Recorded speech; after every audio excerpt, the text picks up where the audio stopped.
कौन सी ऐसा हैक था, कौन सी ऐसी टिप थी जिसने आपको अचानक इतना वायरल किया और आपको कामयाब किया? यार मैं नहीं समझता कि मैं वायरल हुआ हूँ, सिर्फ राइट स्ट्रेटजी।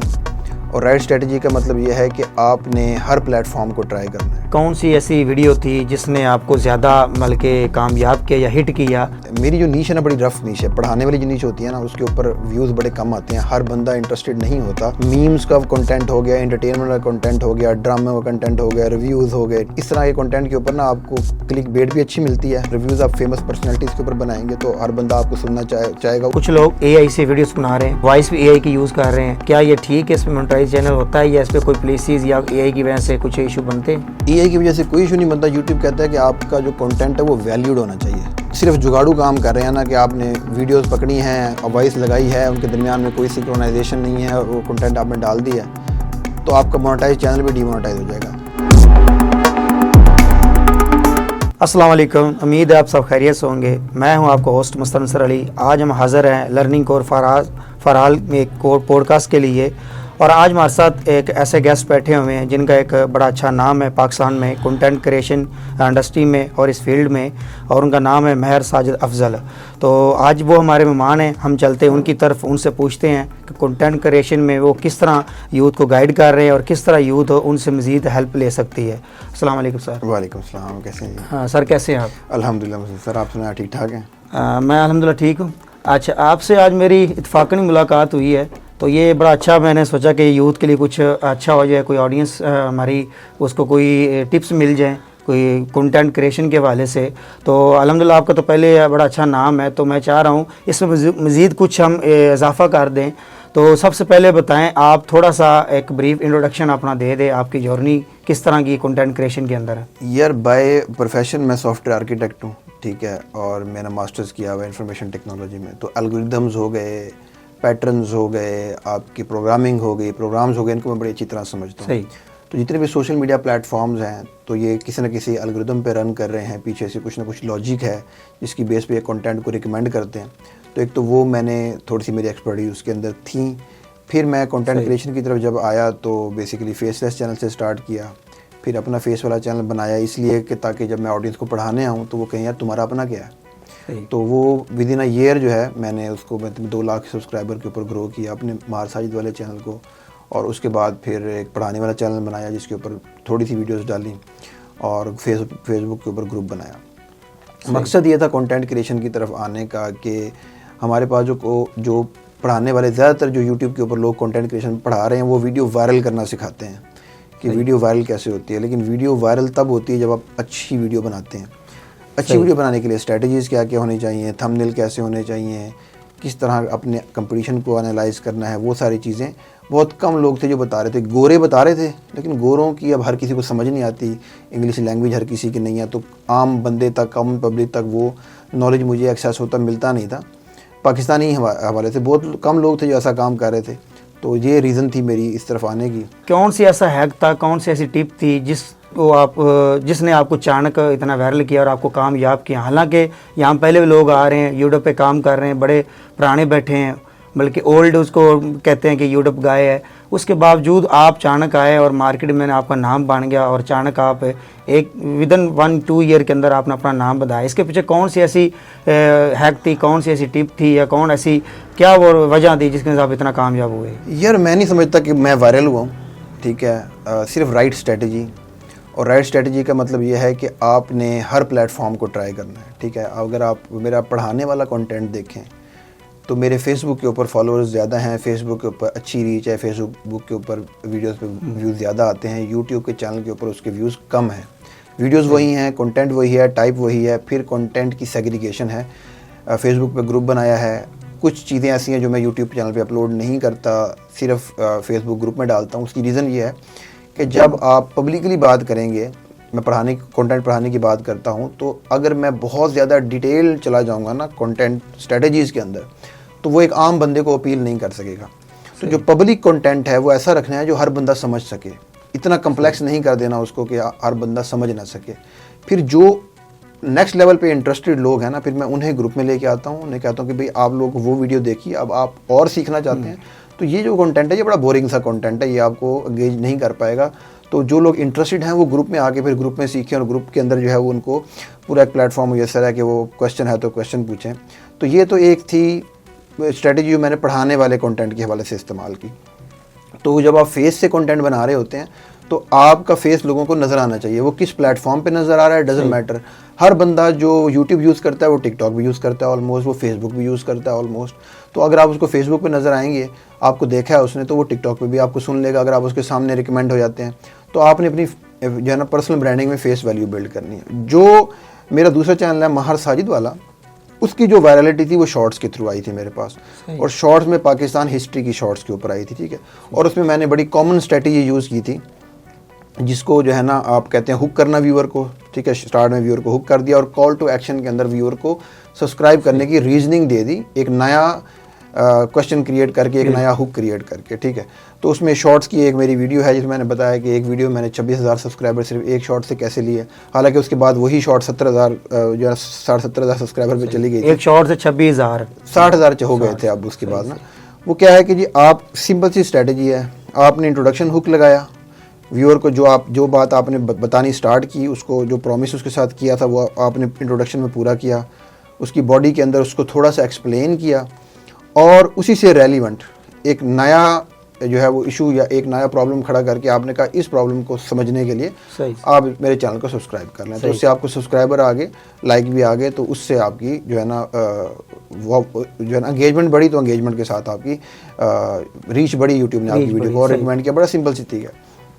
कंटेंट क्रिएशन को हमें जब हम इंसानों के पर्सपेक्टिव से, जब तक हम ये समझते रहेंगे कि यार एसईओ कैसे करनी है वीडियो वायरल करने के लिए, या हमने जुगाड़ क्या लगाना है, बाहर से व्यूज़ कैसे लेके आने हैं, शेयरिंग कितनी करवानी है, जो रीच आपको एल्गोरिथम खुद दे सकता है ना, यूट्यूब खुद दे सकता है या फेसबुक खुद दे सकता है, वो कोई शेयरिंग आपको नहीं दे सकती। तो जब तक आप ह्यूमंस के लिए कंटेंट बनाएंगे और इंसानी साइकोलॉजी को समझ के कंटेंट बनाएंगे, और आपकी सेटिस्फेक्शन का लेवल, कंटेंट का वॉच टाइम होगा कि मेरे व्यूअर मेरी वीडियो से मुस्तफीद कितना हो रहे हैं, कितनी देर ठहरते हैं आपकी वीडियो, कितनी देर ठहरते हैं और वो क्या लेके जाते हैं, उनका क्या फीडबैक होता है मेरी वीडियोस के बारे में ना। आप टू द पॉइंट रहते हैं या कहानियाँ कराते हैं, तो वो आपका व्यूअर आपसे कितना लॉयल हो जाता है। तो अगर वो चीज़ आप फोकस रखेंगे ना, व्यूअर को फोकस रखेंगे, तो आपका कंटेंट जो है वो इंशाल्लाह ताला वायरलिटी की तरफ जाएगा। सही। अच्छा साजिद भाई, ये बताएं कि कौन सी ऐसी वीडियो थी जिसने आपको ज़्यादा मतलब के कामयाब किया या हिट किया, को आपको लगता है कि मुझे उस पर उम्मीद नहीं थी कि ये वीडियो मेरी इतनी जाएगी, लेकिन उसके बावजूद उसने मुझे वो चीज़ दी जिसकी मैं कभी एक्सपेक्ट नहीं कर रहा था कि ये हो जाएगी। यार मेरी जो नीश है ना, बड़ी रफ नीश है। पढ़ाने वाली जो नीश होती है ना, उसके ऊपर व्यूज़ बड़े कम आते हैं, हर बंदा इंटरेस्टेड नहीं होता। मीम्स का कंटेंट हो गया, एंटरटेनमेंट का कंटेंट हो गया, ड्रामा का कंटेंट हो गया, रिव्यूज़ हो गए, ठीक है। इस तरह के कंटेंट के ऊपर ना आपको क्लिक बेट भी अच्छी मिलती है। अगर आप रिव्यूज़ बना रहे हैं ना, तो रिव्यूज़ आप फेमस पर्सनैलिटीज़ के ऊपर बनाएंगे तो हर बंदा आपको सुनना चाहेगा, उस पर्सनैलिटी की वजह से आपको सुनना चाहेगा। तो मेरी एक वीडियो थी जो कि मैंने एडोबी प्रीमियर प्रो में एडिटिंग सिखाई थी। तो मेरी नहीं एक्सपेक्टेशन थी कि यार ये मिलियन या 2 मिलियन वाली तरफ जाएगी, मैं 10-12 हज़ार 15 हज़ार व्यूज़ पे जाएगी, क्योंकि एडिटिंग है, फिर प्रीमियर प्रो की एडिटिंग है, बड़ी टेक्निकल सी एडिटिंग है। तो मैंने उस वीडियो पे बड़ी मेहनत की कि यार इस वीडियो को मैं एक आम बंदे को समझाने के लिए जितना आसान से आसान अल्फाज में समझा सकूं वीडियो एडिटिंग, और वो समझा पाऊं, और इसका टाइम जो है जितना कम से कम रख पाऊं, 5 मिनट की वो वीडियो है। तो वो जो है वो मैंने 2-3 दफ़ा डाली। एक दफ़ा डाली वो 1 मिलियन पे गई, तो आई वाज सरप्राइज कि यार ये इतनी अच्छी। फिर मैंने कहा यार तुक्का तो नहीं लग गया। फिर मैंने उस वीडियो को दोबारा डाला तकरीबन 2-3 महीने बाद, वो दोबारा मिलियन पे गई, मिलियन से ऊपर गई। फिर मैंने 3 दफ़ा डाला, तो तीनों दफ़ा उसने मिलियन क्रॉस किया। मतलब कि यूट्यूब के एल्गोरिथम को पसंद आ गई, वो नहीं, वो ऑडियंस को पसंद आ गई। सही। वो फेसबुक पे गई थी मिलियन, तो वो फेसबुक के एल्गोरिथम को पसंद नहीं आई, वो ऑडियंस को पसंद आ गई। तो जब आप ऑडियंस के लिए काम कर रहे हैं ना, तो फिर हर दफ़ा, और मतलब है लोगों ने ये तक कमेंट किया कि सर ये वीडियो आपने जितनी दफ़ा डाली हमने उतनी दफ़ा पूरी देखी, इसमें इतना देखने में मज़ा आया। तो जब आप ऑडियंस उसको पूरा देखेगी तो फिर वो वायरल रिकमेंडेशन में जाएगी। और उसके अलावा ये मुझे बताएं कि अब बाकी जब आप देख रहे हैं कि लोग मीम्स के ऊपर बना रहे हैं, किसी और सेलिब्रिटी के ऊपर बना रहे हैं, किसी तरह की निश पकड़ लेते हैं लोग कामयाब होने के लिए, वीलॉग के ऊपर चले जाते हैं। उसके बावजूद अब आपने ऐसी रफ निश क्यों सिलेक्ट की, एजुकेशन वाली, जिसमें आपको पता ऑडियंस भी कम आती है, तो उसके बावजूद आपने इसको क्यों सिलेक्ट किया? यार मेरा जो आने की वजह थी, फेस वाले चैनल बनाने की वजह थी, मैंने जैसे आपको बताया कि वो पढ़ाने की तरफ थी। मैंने कहा कि मेरी मोटिवेशन ही ये थी कि यार मैंने लोगों को कंटेंट स्ट्रेटजीज बतानी है। हमारा जो कंटेंट क्रिएटर है, हमें गिला तो करते हैं कि यार कंटेंट गलत, बड़ा गंदा कंटेंट हमारा बना रहे हैं, लो वैल्यू कंटेंट हमारा प्रोड्यूस हो रहा है, लेकिन उसमें आप ही कंट्रीब्यूशन क्या है। अगर आपके पास स्किल सेट है तो मेरा मकसद ही ये था। तो मेरा जो फेस वाला चैनल है वो बनाने का मकसद पैसे कमाना नहीं था, वो बनाने का मकसद एक वर्थ बिल्ड करना था कि यार इस बंदे को कंटेंट क्रिएशन आती है, ये बंदा कंटेंट क्रिएटर है। और विद इन अ ईयर मैंने वो अचीव करके दिखाया। तो उसके बाद फिर मैं इस तरफ आ सका कि मैं कंटेंट पढ़ाना शुरू करूं, वरना तो वो faceless channel, cash cow channel चलते थे, वो तो गुमनाम चैनल चलते रहते हैं। सही। और नेक्स्ट क्वेश्चन ये है कि अब एक लड़का है, वो एक बंदा काम करना चाह रहा है यूट्यूब के अंदर, उसको कितनी देर इस पे काम डट के करना चाहिए? क्योंकि हमने देखा है कि जो लोग काम कर रहे हैं इंडस्ट्री के अंदर, उनको बड़ा टाइम लगता है, बहुत उनको सब्र करना पड़ता है, 4-4 साल लग जाते हैं, 5-5 साल। लेकिन आजकल वो लोग जो नौजवान नई नस्ल चाहते हैं हम जल्दी कामयाब हो जाएं, जल्दी हमारी वो रैंक में चली जाए, जल्दी हम कमाना भी शुरू कर दें। तो इसके लिए बेहतर उनको क्या टिप है कि कितनी देर उनको वेट करना पड़ता है, कितनी वीडियोज़ डालनी पड़ेगी, कितना उनको सब्र करना पड़ेगा? यार इसकी मिसाल ऐसे ही है, आप मुझसे कहें यार एक मिस्त्री को ना घर बनाने में कितना टाइम लगेगा, 5 मरले का घर बनाने में, ठीक है। मैं कहूँगा अगर मिस्त्री क्या है, क्या मिस्त्री एक्सपर्ट है, क्या मिस्त्री का तजुर्बा है, तो मिस्त्री आपको 2 महीने में बना देगा। अगर मिस्त्री नया है, दरमियानी तजर्बे का है, तो हो सकता है 4 में बना दे। और अगर मिस्त्री बिल्कुल ही नया है तो हो सकता है 6 महीने लगा दे, ठीक है। डिपेंड अपॉन द एक्सपर्टीज़ कि वो किस तरह का बंदा है। Same is the case with the content creation. आपका अगर बंदा एक्सपर्ट है या बंदे को बेसिक अंडरस्टैंडिंग है ऑडियंस की, कंटेंट एनालाइज करने की, स्क्रिप्ट लिखने की, स्क्रिप्ट बनाने की, एडिटिंग की, तो फिर वो बंदा 6 महीने में भी अपना चैनल मोनेटाइज करवा लेगा। लेकिन अगर कोई बंदा फर्स्ट टाइमर है, सीख रहा है, तो उसको साल भी लग सकता है। अब डिपेंड करता है कि वो जो सीखने वाला है वो कितनी एफर्ट पुट करता है। अगर वो दिन रात लगाता है, मेहनत करता है, ठीक है, तो हो सकता है वो 4 महीने में भी मोनेटाइज कर ले। तो नॉर्मली जो देखा गया ऑन द एवरेज 3 से 6 महीने का टाइम जो है, या 4 से 6 महीने का टाइम आप कर लें, वो स्टूडेंट्स मेरे जो हैं वो मोनेटाइज करवा लेते हैं, जो लोग मेहनत करते हैं। सही। जो लोग इस आसरे पे रहते हैं कोई हमारा चैनल देख दे, कोई हमारा चैनल ठीक कर दे, हमारे चैनल मोनेटाइज करा दे, वो फिर नहीं कर पाते। इसी से बात याद आई कि ये मोनेटाइज चैनल करने वाला क्या सिस्टम है यहाँ पर। तो वो लोग ज़्यादा कमा रहे हैं बजाय उनके जो मेहनत कर रहे हैं। वो मोनेटाइज करने वाली सर्विस देकर ही रोज़ाना लोगों को 20-20 लोगों के चैनल सब्सक्राइब करवा रहे होते हैं, मोनेटाइज करा रहे होते हैं। तो क्या आपके नज़दीक इस तरह चलना चाहिए या मेहनत करके अपनी यूनिक ऑर्गेनिक वीडियोस लगाकर उसको मोनेटाइज कराना चाहिए? मेरे फेसबुक पेज के ऊपर ना एक वीडियो पिन है, मेरी प्रोफाइल के ऊपर मैंने पिन की हुई है। उसके ऊपर तकरीबन अब 9 लाख व्यूज़ होने वाले हैं। 7 जनवरी को मैंने पोस्ट की थी, तो वो इसी टॉपिक के हवाले से है। मैं सिंपल से अल्फाज में बता देता हूँ कि मोनेटाइज चैनल बाय नहीं करने चाहिए। सही। इसका नुकसान आपको ये होता है कि जितने भी, मैंने कहा एल्गोरिदम को समझता हूँ, मैं सॉफ्टवेयर आर्किटेक्ट हूँ, सॉफ्टवेयर डेवलपर हूँ, जितने भी ये एल्गोरिदम्स हैं, ये जो वीडियो प्रमोट कर रहे होते हैं, ये on the basis of data कर रहे होते हैं। ये जिन नहीं होते, जिन्नात नहीं होते कि ऐसे ही करना। तो वो देखते हैं कि शुरू में वो आपकी ऑडियंस आपके वीडियोस के टॉपिक से रिलेटेड आप वीडियो अपलोड करते हैं, उसको वो समझता है एल्गोरिदम, फिर उससे रिलेटेड टॉपिक की ऑडियंस में इसको पुश करता है। जब आपकी ऑडियंस बनती जाती है थोड़ी थोड़ी, फिर वो क्या करता है, पहले आपकी ऑडियंस में पुश करता है, वहाँ से अच्छे रिजल्ट आने के बाद उसको फिर बाहर की ऑडियंस में पुश करता है। यानी कि ऐसे लोग जिन्होंने आपका चैनल नहीं देखा, फर्स्ट टाइम व्यूअर थे, उनको दिखाता है। अगर वहाँ पे अच्छा परफॉर्म करती जाती है तो वो उसको नेक्स्ट सर्कल में लेके जाता है। तो अब जो बॉट्स फॉलोअर या बॉट सब्सक्राइबर आपने लिए हैं, जो कि बॉट के थ्रू वॉच टाइम आप पूरा करते हैं, और वो उनकी अपनी कोई सर्च हिस्ट्री नहीं होती, वो कोई एक्चुअल इंसान नहीं होते, ठीक है, तो उसके ऊपर आपके चैनल को हिट ये पड़ती है कि आपके चैनल उनमें रिकमेंड होता है, वो नहीं देखते, तो यूट्यूब आगे थोड़ा रिकमेंड करता है, ठीक है, उतना ज़्यादा आगे की ऑडियंस में उतना रिकमेंड नहीं करता, तो आपके चैनल की ग्रोथ स्लो हो जाती है। प्लस ये है कि अगर आप 4000 घंटे का वॉच टाइम भी पूरा नहीं कर सकते, तो आपका जो लर्निंग कर्व है, सीखने वाला, वो ख़त्म हो जाता है। आपका फोकस पैसे पे है, ऐसे आपने सीखना नहीं, आपने वीडियो डालनी है कि यार मेरे व्यूज़ ज़्यादा से ज़्यादा हैं, मेरा चैनल मोनेटाइज है, इसमें से मेरे पैसे बने। तो फिर एक और बात यह है कि आपका जो 365 डेज़ के अंदर 4000 घंटे का वॉच टाइम आपने पूरा रखना भी होता है। अगर आप अगले साल में 4000 घंटे पूरे नहीं करेंगे तो आपका चैनल डीमोनेटाइज भी हो जाएगा। सही। तो अगर आप पहले साल में 4000 घंटे नहीं पूरे कर सके तो दूसरे में कहाँ से पूरे कर लेंगे? तो आपका लर्निंग कर्व भी गया, आपको एल्गोरिथम ने भी जो है वो कम सपोर्ट किया। वो बंदा जिसने 30-40 हज़ार या 15-20 हज़ार का चैनल आपको बेचा, उसने जेब में डाले, वो साइड पे हो गया, उसका कोई मसला ही नहीं है। और आपको फिर ये वो पैसे भर के ये सबक आया कि यार मैंने ये चैनल ऐसे नहीं करना था, फिर आपने नया चैनल स्टार्ट किया, उस पर मेहनत किया, ऑर्गेनिकली अपनी वीडियोस को ग्रो कराया। ऐड चला लें, बहुत ज़्यादा जल्दी है, ऐड चला लें, कोलैबोरेशन कर लें, शार्ट आउट ले लें, ठीक है। तो वो अब रेलिवेंट नीश जो है नीश के अंदर वो काम कर लें, वो आपको वॉच टाइम पूरा करवा दें ऑर्गेनिक ट्रैफिक के साथ, तो बहुत अच्छा है।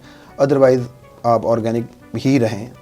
नहीं, सब लोग पूछते हैं एडिटिंग के लिए हमें सॉफ्टवेयर बाय करना पड़ेगा, हमें वो डिज़ाइनर रखना पड़ेगा, अच्छा थंबनेल बनाना है, हमने कुछ करना है तो हमें बंदा भी चाहिए साथ। नहीं, अगर कुछ लोग इस पे कंफ्यूज परेशान हो जाते हैं। तो आप अगर मैं आपको लैपटॉप रिकमेंड करूंगा कि आप एक मिड रेंज का लैपटॉप ज़रूर लें अगर आप एडिटिंग करना चाह रहे हैं, वरना तो कैपकट मोबाइल पे भी होती है, लेकिन उस तरह की एडिटिंग नहीं हो पाती जिस तरह की आप लैपटॉप पे कर सकते हैं।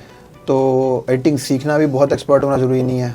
कैपकट आपको मिल जाता है अब फ्री में, तो उन्होंने लोगो लगा दिया अभी रिसेंटली, कैपकट पे पहले नहीं हुआ करता था, लेकिन जो कंसेप्ट है वो ओवरऑल सेम है। आप एडोबी प्रीमियर प्रो का यूज़ कर सकते हैं, उसमें आपको दोनों तरह के वर्जन मिल जाते हैं, पेड अनपेड। वो अब मैं जो है ना पॉलिसीज़ की वजह से अल्फाज नहीं बोलूँगा, वो बाकी आप खुद लोग सियाने हैं क्या करना होता है उन्होंने। तो वो वाले सॉफ्टवेयर लेके आप उनको इस्तेमाल कर सकते हैं। तो और एडिटिंग बड़ी अगर मेरी 2 वीडियोज़ देख लें, प्रीमियर प्रो वाली देख लें, या दूसरी जो है ना मेरी वीडियोस देख लें कैपकट वाली, तो एडिटिंग मैंने उसमें सिखा दी और बड़ी अच्छी एडिटिंग सिखा दी है। एक लेक्चर में आपको इस काबिल बना देगा कि आप अपने चैनल की वीडियो खुद एडिट कर सकते हैं। जो लोग अब शुरू करना चाह रहे हैं कंटेंट के लिए, उनको कौन सा निश सेलेक्ट करना चाहिए? ज़ाहिर है अब AI आ गया है, उसके हिसाब से कौन सा निश उनको पकड़ना चाहिए जिस पे वो लगे रहे, उनको पता भी लगे कि हम यहाँ पर कामयाब हो सकते हैं? यार 2 चीज़ें, अगर तो आप फेस वाला कंटेंट बना रहे हैं तो आप निश वो बनाएं जिसमें आपको खुद इंटरेस्ट है, आपकी रिसर्च आसान हो जाएगी, आपका पिछला हिस्टोरिकल डाटा जो आपके पास है वो आपके काम आ जाएगा। अगर आप पैसों के लिए चैनल बना रहे हैं तो फिर आप ऐसे टॉपिक सेलेक्ट करें जिसके ऊपर व्यूअर की बाइंग इंटेंट हो, जैसे कोई लग्जरी प्रोडक्ट्स हैं, फाइनेंस की नीचे है, हेल्थ की नीचे है, ठीक है, सेलिब्रिटीज़ की नीच है, ठीक है, लाइफस्टाइल की नीच है। इस तरह की टॉपिक्स के ऊपर व्यूअर की बाइंग इंटेंट होती है जिसके ऊपर ऐड चल सकें, तो वहाँ पे आपको फिर CPM अच्छा मिल जाता है। अच्छा, तो एक क्वेश्चन ये है कि कंटेंट कहाँ से ढूंढें? कंटेंट ढूंढना पड़ता है कि कौन सा ऐसा है जो कि अभी हिडन कंटेंट है, हम कहाँ से तलाश कर सके जिस पे अब यूट्यूब के ऊपर अभी तक काम ना हो सका हो, तो हम उस पर जाना चाह रहे हो। कंटेंट कोई ऐसी वेबसाइटें हैं, कोई ऐसा प्लेटफॉर्म है, कोई ऐसी क्या चीज़ है जहाँ से कंटेंट अच्छा मिल सकता हो, ट्रेंडिंग वाला भी हो? देखें, जो कंटेंट अच्छा मिल सकता है ना, कंटेंट तो हर तरह का आपको कवर्ड ही मिलेगा, ठीक है। इतना डेली बेसिस के ऊपर 4.8 billion PCs of content generate होता है, 4.8 अरब। तो उसमें आप ढूंढने के यार ऐसा कंटेंट जो कि ना हो, तो फिर तो आपके दिमाग की क्रिएटिविटी अगर आप ऐसा कुछ ढूंढ के लेके आते हैं। लेकिन स्टिल अगर आपने कंटेंट के आइडियाज़ ढूंढने हैं तो यूट्यूब का इंस्पिरेशन टैब जो है ना यूट्यूब स्टूडियो का, वो अब बहुत इवॉल्व हो गया है। उसके ऊपर जो है वो यूट्यूब ना सिर्फ आइडियाज़ देता है आपको टॉपिक्स के, बल्कि वो उसकी आउटलाइन भी बताता है कि आपकी स्क्रिप्ट के अंदर क्या क्या चीज़ें कवर होनी चाहिए। वो एक बड़ा अच्छा टूल है आपको। इस तरह से आप चैट GPT का यूज़ कर सकते हैं उस टॉपिक के अराउंड आइडियाज़ लेने के लिए, किस तरह की टॉपिक के वीडियोज़ बननी चाहिए। कीवर्ड सर्च करके यूट्यूब के ऊपर देख सकते हैं कि रिसेंटली इस टॉपिक से रिलेटेड कौन कौन तरह की वीडियो अपलोड हुई हैं। फ़िल्टर में जाके, यूट्यूब के फ़िल्टर में जाएं, वहाँ जाके टाइम का फ़िल्टर लगाएं, लास्ट मंथ में क्या क्या वीडियोज़ अपलोड हुई हैं, लास्ट वीक में क्या क्या वीडियोज़ अपलोड हुई हैं इस टॉपिक से रिलेटेड। तो आपको एक आइडिया हो जाएगा कि किस तरह की वीडियोज़ आपने बनानी है या अपलोड करनी है अपने टॉपिक से रिलेटेड। अच्छा साजिद भाई, ये आजकल कुछ लोग AI से वीडियोस बना रहे हैं, उसकी वॉइस भी AI की यूज़ कर रहे हैं, या एनिमेशन बनाकर किस तरह भी वो पीछे फेसलेस वो बना रहे हैं, तो क्या ये ठीक है? इसमें मोनेटाइज चैनल होता है या इस पर कोई पॉलिसीज़ या AI की वजह से कुछ इशू बनते हैं? AI की वजह से कोई इशू नहीं बनता। यूट्यूब कहता है कि आपका जो कंटेंट है वो वैल्यूड होना चाहिए। यानी कि अगर आप सिर्फ जुगाड़ू काम कर रहे हैं ना, कि आपने वीडियोस पकड़ी हैं और वॉइस लगाई है, उनके दरमियान में कोई सिंक्रोनाइजेशन नहीं है और वो कंटेंट आपने डाल दिया है, तो आपका मोनेटाइज चैनल भी डीमोनेटाइज हो जाएगा। लेकिन अगर आपका जो स्क्रिप्ट है वो वैल्यूड है, उसके अंदर इंफॉर्मेशन है, वो व्यूअर को पसंद आ रहा है, चाहे यही वॉइस है, आपने जो उसके ऊपर फुटेजेस यूज़ की हुई हैं, उसमें आपने फेयर यूज़ भी किया हुआ है, स्टॉक फुटेज मिक्स की हुई है, ठीक है, तो इस तरह का कंटेंट आपका मोनेटाइज हो जाता है। सही। साजिद भाई, कोई ऐसे ही वाक़या अपनी ज़िंदगी बताएं जिसने आपको डीमोटिवेट किया हो, या आपको कभी यूज़ किया हो, या कि मैं नहीं सही ये काम, मैं इसमें नहीं कामयाब हो सकता। कोई ऐसा ज़िंदगी कोई दिन ऐसा है हो बंदा डीमोटिवेट हो जाता हो, कोई वाक़या ऐसा हो आपकी ज़िंदगी का जिसको आप भूल ना पाते हो? देखिए, डीमोटिवेशन मेरी ना एक शुरू से एक मेंटालिटी है, मैं थोड़ा एक्सपेक्ट करता हूँ। जब आप थोड़ा एक्सपेक्ट करते हैं ना, तो आप डीमोटिवेट नहीं होते, क्योंकि आपने एक्सपेक्टेशंस पहले ही अपनी कम रखी होती हैं। तो उसके लिए आप स्ट्रगल करते हैं, उसके लिए आप कोशिश करते हैं। मुझे याद है कि जब मेरी पहली जॉब इधर लाहौर में हुई थी, इब्रार सेंटर वादत रोड पे। तो मुझसे उन्होंने पूछा कि आपकी सैलरी कितनी आपको दें। तो मैंने उन्हें जवाब दिया, यार मैंने ना 2 टाइम का खाना खाना है, हॉस्टल के कमरे का रेंट भरना है और महीने में 1 दफ़ा मुल्तान जाना है। अब आप देख लें कितनी सैलरी बनती है। ठीक है, तो मैंने कोई मॉनिटरी फिगर उनके सामने रखी नहीं। तो मेरी एक्सपेक्टेशंस हमेशा लो होती हैं, बहुत हाई एक्सपेक्टेशन के साथ मैं काम करता नहीं हूँ, तो उस वजह से मायूसी कम ही होती है। कुछ पर्सनल मामलात हैं जो कि मैं पब्लिकली एक्सपोज नहीं करना चाहूँगा, लेकिन मैं इसी तरह का बंदा हूँ। तो उस वक्त जो है वो मेरे इंटरव्यूअर थे, उन्होंने मुझे हैरान हुए, कहा कि यार तुम पहले बंदे हो इंटरव्यू में जिसने कोई नंबर ही नहीं बताया कि 5000 लेनी है कि 7 लेनी है। तो मैंने कहा 2 वक्त की रोटी दे दो, रहने की छत दे दो और घर जाने का जो है वो किराया दे दो। बहुत अच्छी बात आपने बताई, सबको ये होना भी इस तरह चाहिए, तो ताकि बंदे को म्यूसी कम हो। अच्छा, आखिरी क्वेश्चन ये है कि कोई पैगाम, कोई मैसेज यूथ के लिए या कंटेंट क्रिएशन में सीखने वालों के लिए? यार वो अल्लामा इकबाल भी कह गए थे, ठीक है, अल्लाह पाक ने भी कहा है कि खुदा ने आज तक उस कौम की हालत नहीं बदली, ना हो जिसको ख्याल आप अपनी हालत के बदलने का। आप मैंने अक्सर देखा, मेरे पास आते हैं कि जी हमारा चैनल स्टार्ट करवा दें, सर हमें कुछ सिखा दें, हमें कुछ दिखा दें। देखिए, जब तक आप खुद से कुछ करना शुरू नहीं करते, आपको रास्ता दिखाने वाले लोग मिलेंगे, लेकिन रास्ते के ऊपर चलना आपने खुद है। अगर आपकी ये एक्सपेक्टेशन है कि कोई आके उंगली पकड़ के आपको चलाता रहेगा, तो ये आप बेवकूफ़ हैं। आज की दुनिया इतनी तेज़ और फास्ट हो गई है कि इसमें किसी के पास इतना टाइम नहीं है कि वो आपको उंगली पकड़ के चलना सिखाए या उंगली पकड़ के आपके साथ चले। तो बात यही है कि आप रास्ता देखें, रास्ते पे चलना खुद सीखें, जहाँ पे ठोकर लगे वहाँ से सर्च करें, समझें, और ऑनलाइन इतना कंटेंट अवेलेबल है, वो सीखें, किसी भी फील्ड से रिलेटेड है, तो आप कामयाब हो जाएंगे। लेकिन मेरे आज भी एक बंदा है, वो मुझे 6 साल पहले भी कहता था जब मुझे नौकरी ढूंढ दो, आज भी वो मुझे मैसेज करता है नौकरी ढूंढ दो। तो अगर 6 साल में वो अपना कुछ नहीं कर सका, आपको देख कर भी उसने नहीं कुछ चेंज किया अपने आप, 6 साल में भी अगर वो अपना कुछ नहीं कर सका, तो उससे मतलब ऐसे जो है थोड़ी सी ये आदत ख़त्म करें, थोड़े से हिलें, कंफर्ट जोन से बाहर निकलें, बस यही पैगाम है। चलें, बहुत बहुत शुक्रिया साजिद भाई, आपने बहुत अच्छी टिप्स बताई, मे भी यूथ के काम आएंगी, ऑडियंस के। तो आप अपना ख्याल रखिएगा। ये हमारे आज के गेस्ट थे महर साजिद अफजल, जो कंटेंट क्रिएशन के एक जाने पहचाने नाम है।